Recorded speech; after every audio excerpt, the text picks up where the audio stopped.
to talk to you about my own personal primary weapon. Now, here in front of me is the KWA SR10. This is the latest 2013 model. I was one of the first people to get in on that shipment, so I was really happy about it. So it does retail for about, I think, $350 or so. You can get it for cheaper. I ended up getting mine for $285.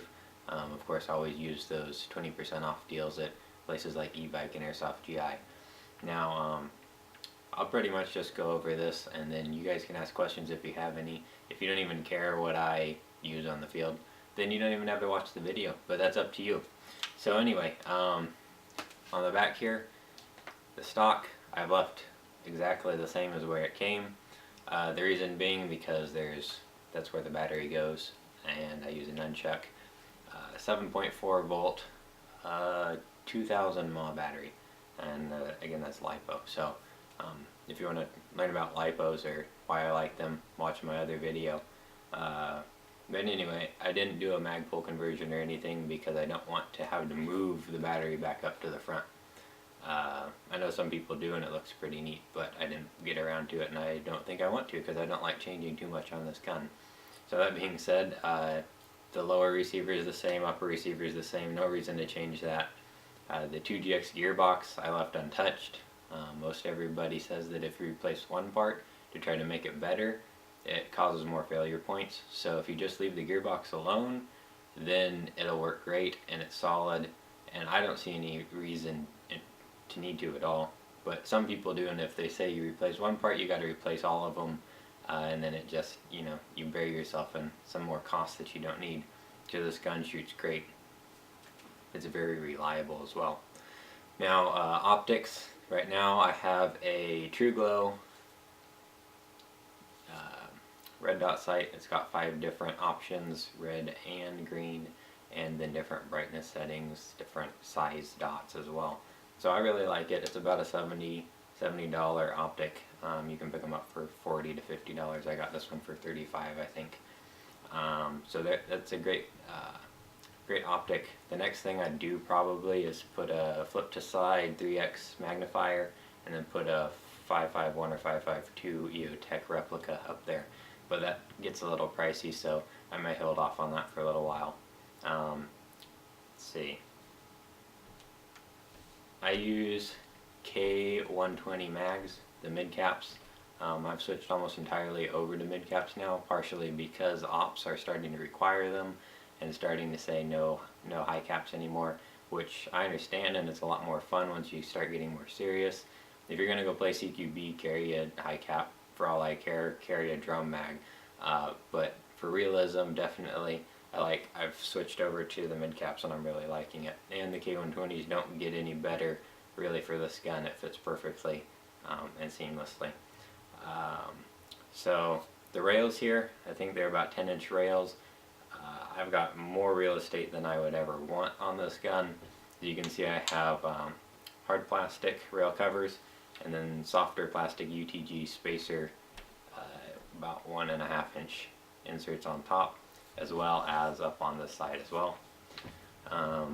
That being said, everything that is on these rails doesn't really come off very easily. Usually if I want to take these rails off, I take a hammer and a towel and bang them off that way.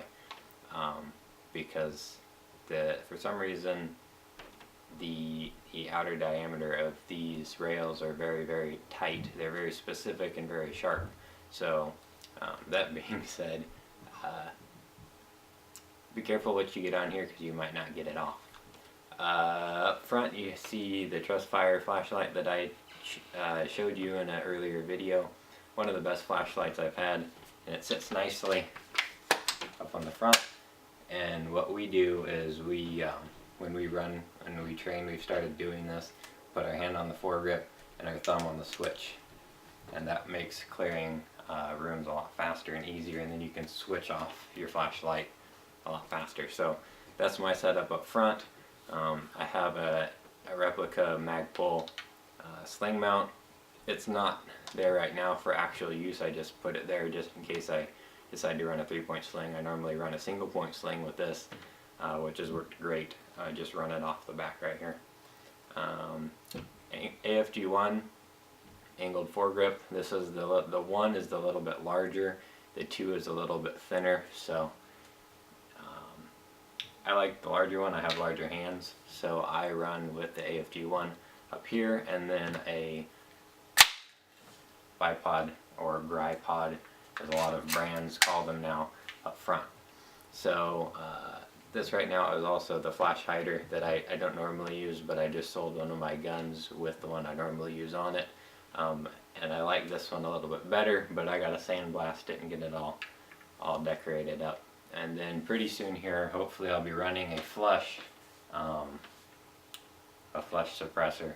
Of course, I will be making it myself as courtesy of FPT Creations. So pretty much that gives you a brief overview of what I have with my gun. I mean, I really enjoy the gun. It's really sturdy. It's a well-balanced gun if you see me put my hand here in the middle.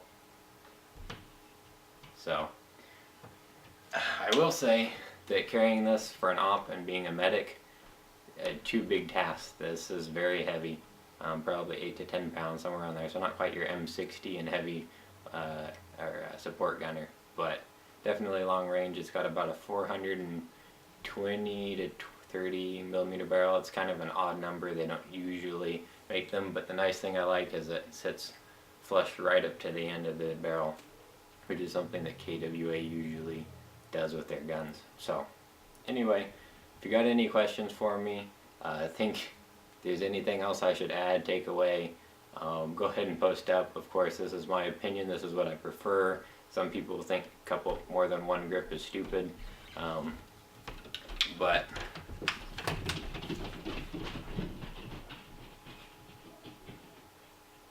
yeah, dog's running upstairs. But like for close quarters, I put it here, and for long range, I put it up front. The reason being that if it were a real firearm, muzzle climb, the further up on the gun you go, the better management you have. At least that's what they tell me. So that's how we've been training. Anyways, that concludes this video. I'll stop talking now.